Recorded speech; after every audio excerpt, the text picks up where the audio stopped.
స్పెషల్గా ఒల్లూరు మండలం సొంత మండలం, మా మండలం అని చెప్పేసి మమ్మల్ని ఓట్లు బాగా వేసి గెలిపించారు ఈసారి అని చెప్పేసి. కాబట్టి తప్పకుండా ప్రత్యేక శ్రద్ధ తీసుకుంటాం. గవర్నమెంట్ పరంగా మేము క్యాంపెయిన్లో చెప్పినట్లు మా నారా చంద్రబాబు నాయుడు గారు మా నాయకులు 3,000 నుంచి 4,000 పెన్షన్ జూలైలో చేస్తారన్నారు. 1వ తేదీకి ఖచ్చితంగా జరుగుతుంది.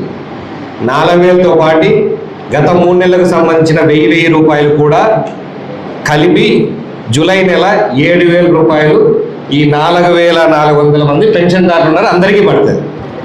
వికలాంగులకు 3,000 నుంచి 6,000 చేశారు. ఇంకా పక్షవాతం పూర్తిగా ఉన్న వాళ్ళకు 5,000 నుంచి 15,000 కూడా చేసినారు. డీటెయిల్గా ఏది కూడా చెప్పిన దానికి వెనక్కి పోకుండా